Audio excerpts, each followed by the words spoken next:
Alex, the producer here, and I have a review that's been hotly anticipated, at least on my end, for the last year or so since it was announced, and that is Dragon Quest VII. Specifically, the Dragon Quest VII Remaster Remake.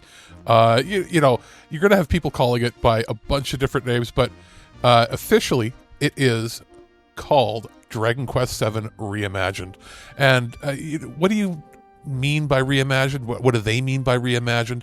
The best way to describe it is it's not just it's not like a full-blown like super big remake where you change major aspects a la what Square Enix has done with Final Fantasy VII, and it's not just like a direct port, right? Like, it's not like a direct port with like upscale graphics or anything.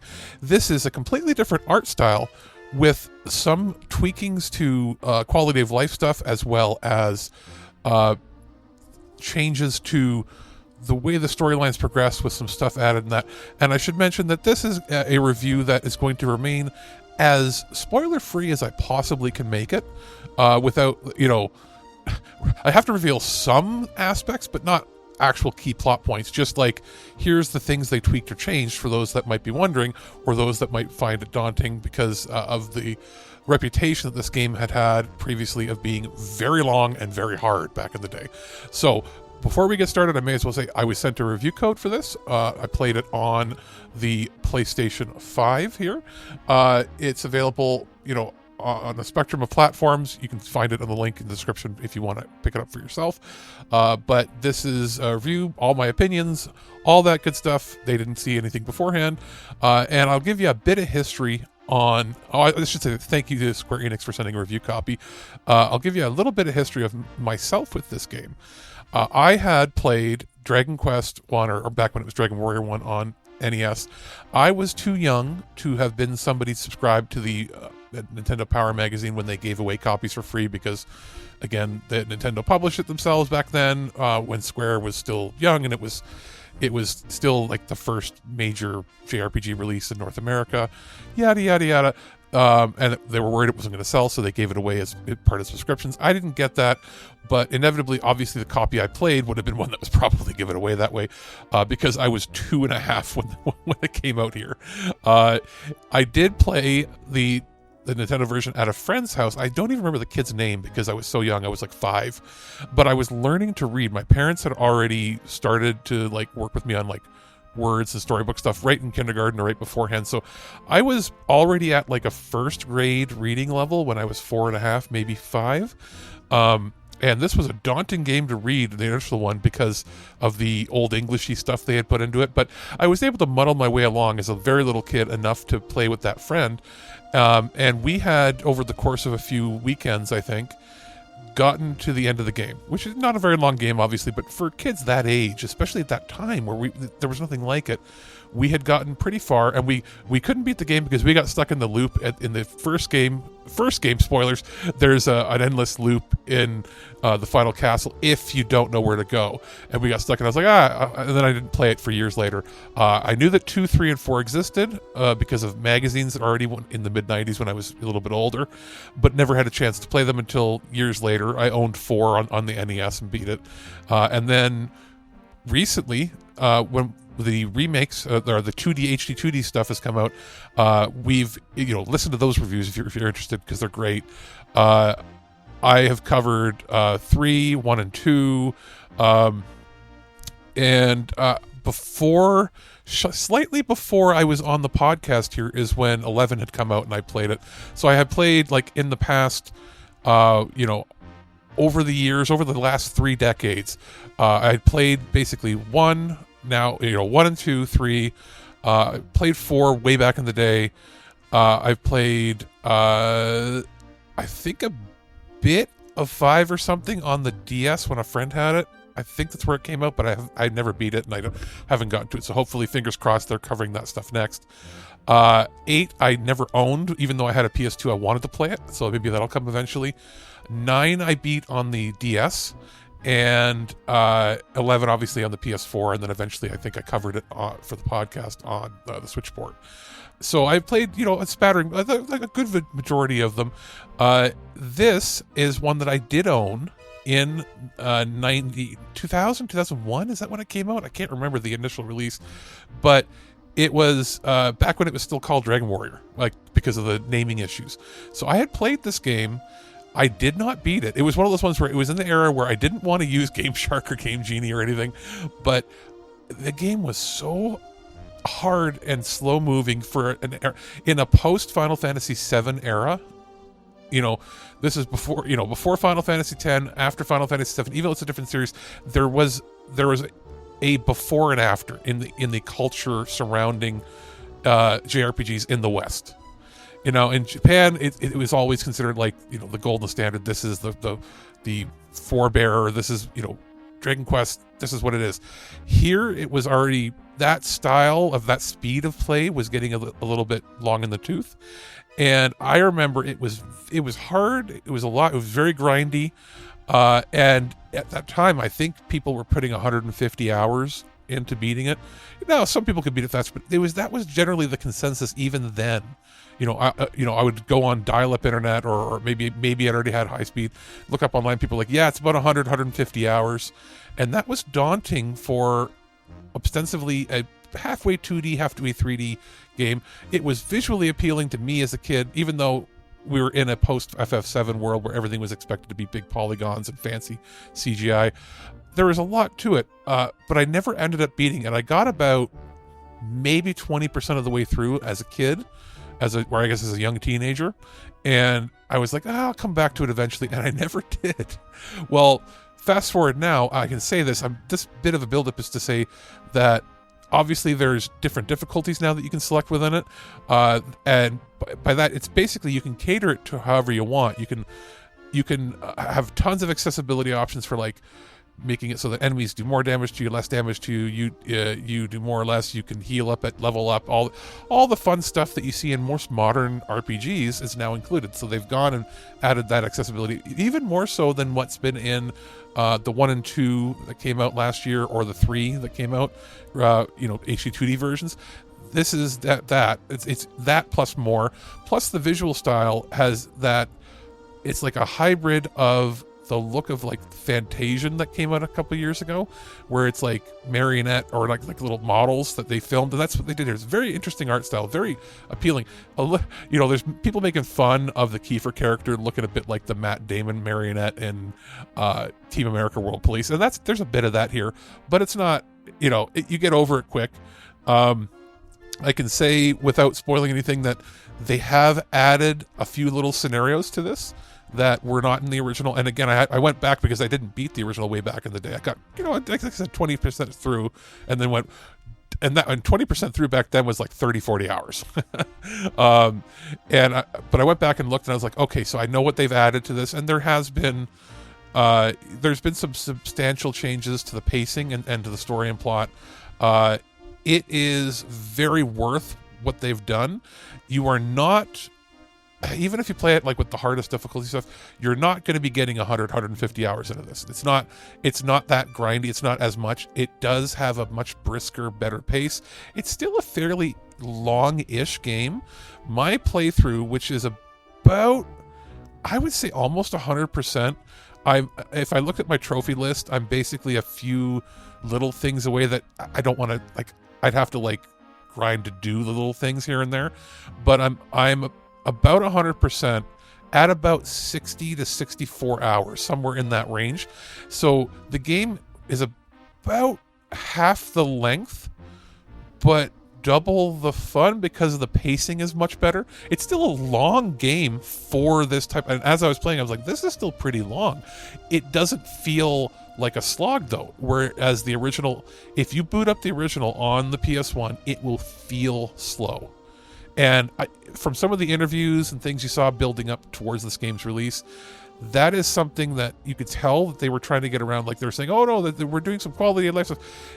It was pretty clear that they knew that the original version of the game probably wouldn't resonate with players anymore.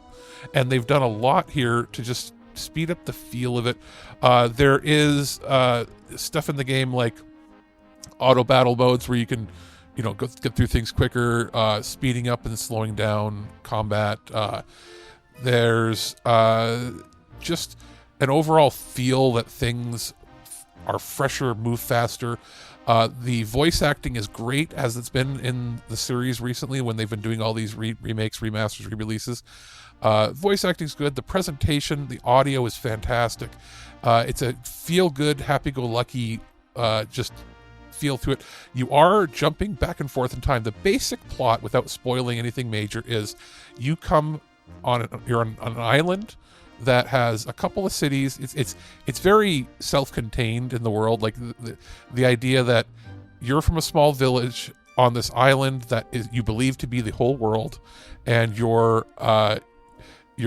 king is in another city, and his son, the prince, is your friend. He's friends with a pauper, with basically a local village boy, and you go, and he's on like a journey of discovery where you're like, there's got to be more to the world. We can't be the only thing. No matter where they sail, the whole world is empty but us. And they find a mysterious temple and a little and some of these little puzzle pieces that they put into the stone slab.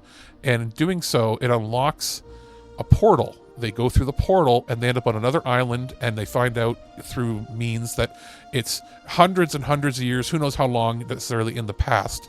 And these people are they feel doomed. They're sort of consumed by their own issues. You help them, free them from those issues. And when you return through the portal back to, where you started on your island, that island that you were at has now reappeared on the map, and everybody on that island, they behave like nothing has been different. Like they knew that you were there all along, but on your island, everybody's like, wow, a new island has shown up. What did you guys do? Like, and when you go there, things that you've done in the past will affect the island. So, and the rest of the game is finding all the tablets, going to these different islands, finding through their storylines, and doing things to help them in the past that then correct the future. And it's not just a straightforward thing of doing it in the past, going to the future. Some of the islands and some of the story structure of the game can be you going into the past multiple times to fix multiple different things on that island, each time altering the future slightly of that island and making it a better and better place to live, with the goal of bringing the world back to what it once was prior to a calamity sort of event. And I won't go any more into the details of all of those parts, because I want to keep it as fresh as I can. And it is a fun game. One of the best RPGs I've played recently, and it captures the feel of wonder and of the fun exploration that I had as a kid playing these styles of games in the mid to late 90s. So it captures that, but with keeping with the modern pacing, tone, and just I would say overall sheen that we expect nowadays. They've done a very, very good job with it. It's now at a point where you don't have to be a Dragon Quest fan to have jumped into this. This now can be your first one. Previously, you had to pretty much be a hardcore JRPG fan or a big fan of the series to have really appreciated like the PS1 version. This could be your first Dragon Quest game, and you could be perfectly fine with that, because you don't have to know anything previous about any previous games. This is a standalone game. There's not anything in it even nods specifically to any other titles in the franchise. It can be standalone. Yeah, you could ignore the 7 in the name, and this could be a completely new adventure for you. But it gives you everything that you would like and you could know to expect in the franchise moving forward or backward, depending on where you want to go with it. It's a very good value for what you're going to be paying for. Like the 50, 60, 70 hours, somewhere in that range, depending on how you play, that you get out of this title is, it's not slow moving. It doesn't feel long in the tooth. It feels like the exact right length of game for the amount of fun that you're getting out of it. It doesn't ever approach the point where you're like, oh, that's it. And there is end game stuff you can do that is not required for it.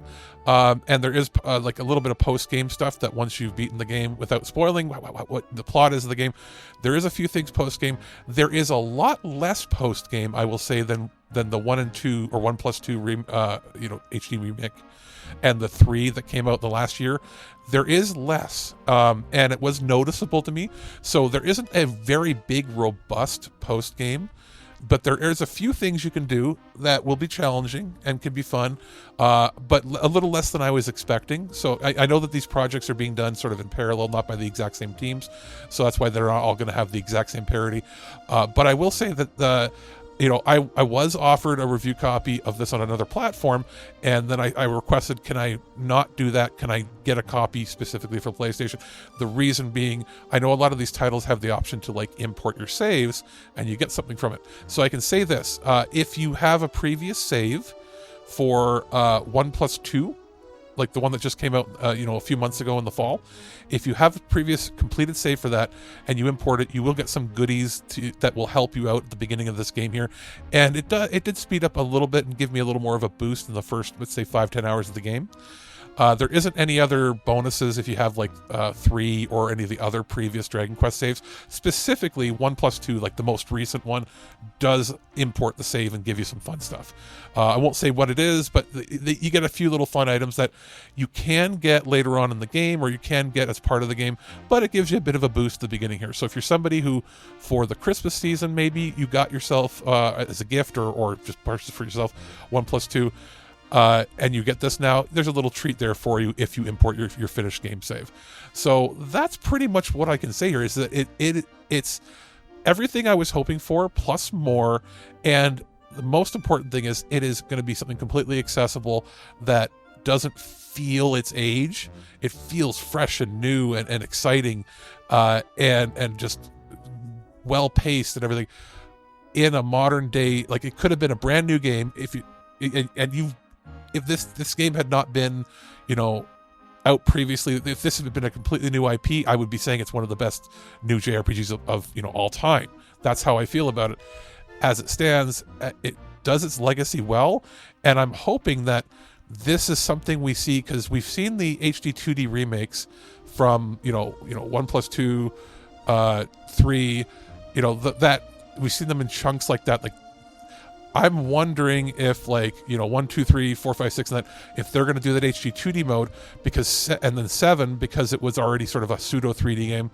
I'm wondering if we're going to get like 7, 8, and 9 in this style, where it's like this almost like physical model looking characters in this chibi sort of world. If we do, that would be great. Like, I'm hoping that that's sort of something that they're considering, because I would love to see, after this, 8 redone, maybe in a style like this, and then especially 9 moved over, because we're looking at stuff that is sort of stuck on like PlayStation 2 DS hardware. It would be great to get it, cross-platform, modern, all this stuff.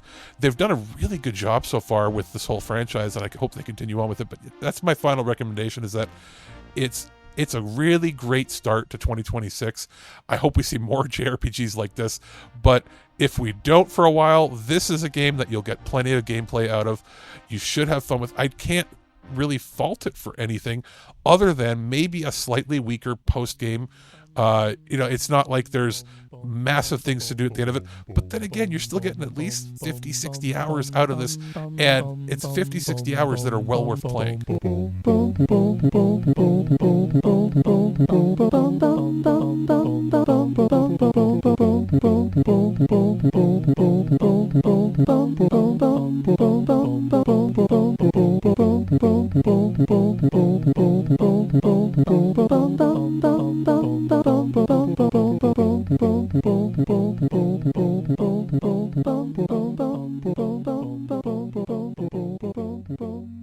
At no point in your rambling, incoherent response were you even close to anything that could be considered a rational thought.